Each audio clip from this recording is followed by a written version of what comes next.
ورحمة الله وبركاته. النهارده هنعمل حاجة حلوة سريعة كده وسهلة، ومقاديرها ان شاء الله موجودة عندك في البيت ومن غير اي تكلفة جامدة عليكي. هنقول بسم الله، وطعمها ان شاء الله احلى من المهلبية كمان.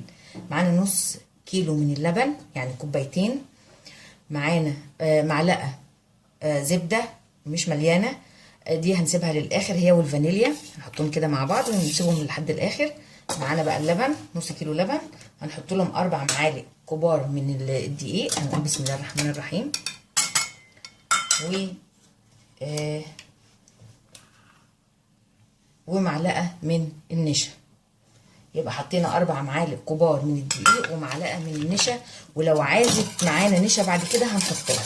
هنقلبهم كده على البارد. والسكر بقى حسب الرغبه، زي ما انت عايزه هتحطي سكر. هنقول بسم الله، انا هحط 4 معالق كده، وبعدين نبقى نشوف السكر معانا طعمه ايه. هنحطهم بقى على النار، ولعين النار اهي، ونقلب. ما تشيليش ايدك منها بقى لحد ايه ما تجمد معانا كده وتبقى مهلبيه. تقلت معايا اهي، بقت مهلبيه اهي. فانا هعمل ايه بقى؟ هطفي عليها النار وهضيف لها الزبده بتاعتي. دي قطعه الزبده اهي، معلقه مش مليانه. هنقول بسم الله كده، نحطها وهنقلبها وهي سخنه. انا طفيت النار خلاص، هنقلبها بقى كده فيها وهي سخنه لحد ما ندوب الزبده بتاعتها بالشكل ده كده. بعدين هنضيف لها الفانيليا بتاعتنا. دي الفانيليا اهي، تحطي بقى كيس فانيليا من عندك بس كده. هنقلبها بقى تقليبه كويسه كده.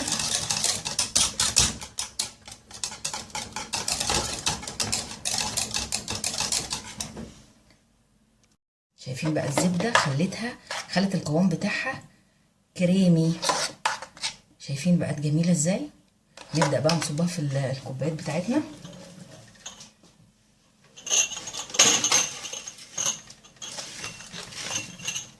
دي كده الخطوه الاولى اللي احنا ايه عملناها. نقول بسم الله كده وهنصبها في الايه في الكوبايات بتاعتنا او في اطباق التقديم بتاعتنا اللي انت بقى عايزه تضيفيه فيها بالشكل ده كده.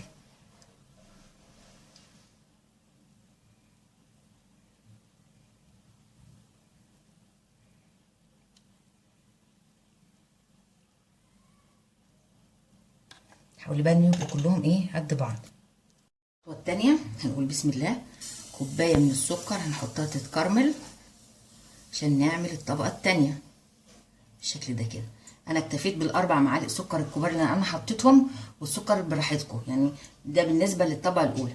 عايزين تزودوا وتقللوا براحتكم. انا هسيب السكر بقى لحد ما يتكرمل معايا وبعد كده اوريلكم. شايفين السكر بتاعي بدا يتكرمل اهو.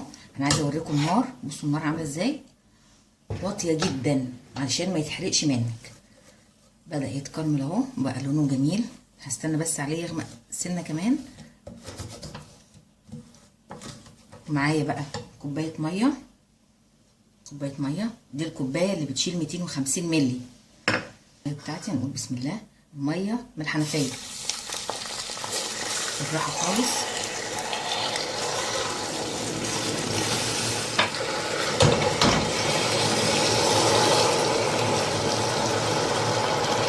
انا هسيبها، مش هعمل فيه اي حاجه، هو هيفك لوحده. اول ما الميه تسخن هيفك لوحده. شايفين بيبدا بقى اهو يفك معايا، متقلقيش خالص، هو اول ما الميه بتسخن بيفك معايا. بقى كوبايه الا ربع من الميه بنفس عيار الكوبايه اللي فاتت، هنحط فيها معلقتين كبار من النشا. نحط فيها معلقتين من النشا وهنقلبهم عشان هنضيفهم على الكراميل بتاعنا بس كده. سايبين بقى السكر يفك معانا بتاع الكراميل. دي كده كوبايه الا ربع ميه عليها معلقتين كبار من النشا. هخليهم بقى على جنب كده اهو. هيبدا بقى يفك اهو.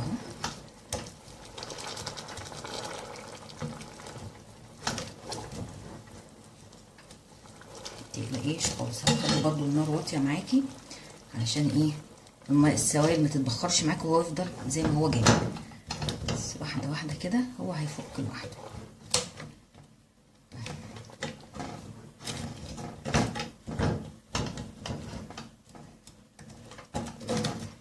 هفضل بقى معاه لحد ما ادوب السكر كله، وبعد كده هنكمل بقيه الطريقه بتاعتنا. احنا حطينا كوبايه سكر اتكرملت معانا، بعد كده حطينا عليها كوبايه ميه بارده وسيبناها لحد ما فكت بالشكل ده. ودي كوبايه الا ربع من الميه، عليها معلقتين كبار من النشا. هنقول بسم الله كده ونضيفهم. بسم الله. وهنسيبها بقى ايه تغلي معايا، وبعد كده وهي بتغلي هنجهز حاجه كده معانا. هنقول ايه، هنحط طاسه كده معانا، هنحط فيها معلقه من الزبده، معلقه زبده.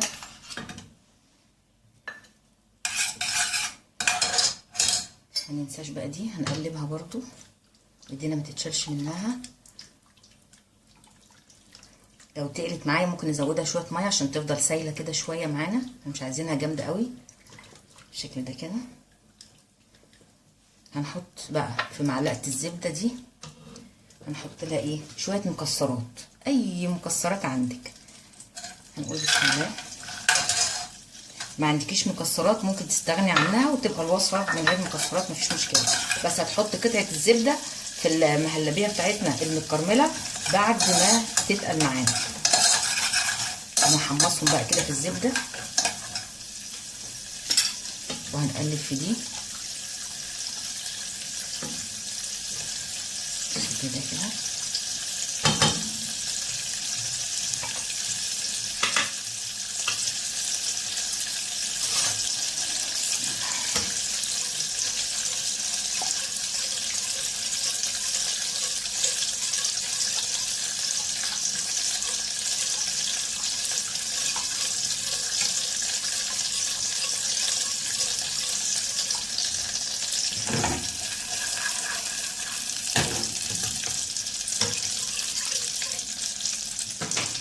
شويه كده عليها.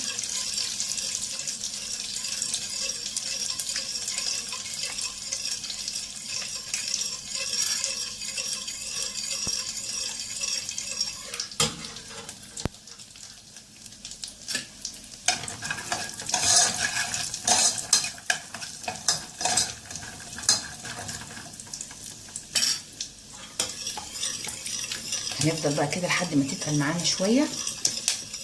شايفين انا القوام بتاعي خلاص اهو كده. انا مش عايزه اكتر من كده، غلت شويه لمده دقيقتين كده عشان النشا بتاعتي ما تبقاش طعمها نشا بقى بالمنظر ده كده. انا اوريكم القوام بتاعها اهو ما شاء الله جميل. كوبايتين ميه، كوبايتين الا ربع ميه ومعلقتين كبار من النشا معاهم كوبايه السكر المتكرمله بالشكل ده كده. المكسرات بتاعتي بقى هحط لها ايه شويه فانيليا. عايزه اقول لكم بقى ريحتها جامده جدا. هنقول بسم الله ونضيفها على المهلبيه بتاعتي ونقلبها. انا طفيت النار خلاص على المهلبيه، هنقلبها بقى تقليبه كويسه كده وهنبدا نصبها على الكوبايات بتاعتنا. شايفين بقى طعم وريحه ما شاء الله. وهي لسه سخنه بقى معايا كده، هنقول بسم الله كده ونبدا ايه نضيفها على الكوبايات بتاعتنا. بسم الله. الكراميل بالمكسرات اللي احنا عملناها ناخد بالنا واحنا ايه بنحطها. الشكل الحلو بتاعنا بقى بعد ما خلص وعرفناه كله بالمنظر ده. شايفين شكله ان شاء الله طعمه هيعجبكم جدا. ما تنسوش اللايك والاشتراك وتفعيل الجرس عشان يوصلكم كل جديد ان شاء الله. واتمنى ان اللي الفيديو يعجبه يحط لايك عليه. وشكرا.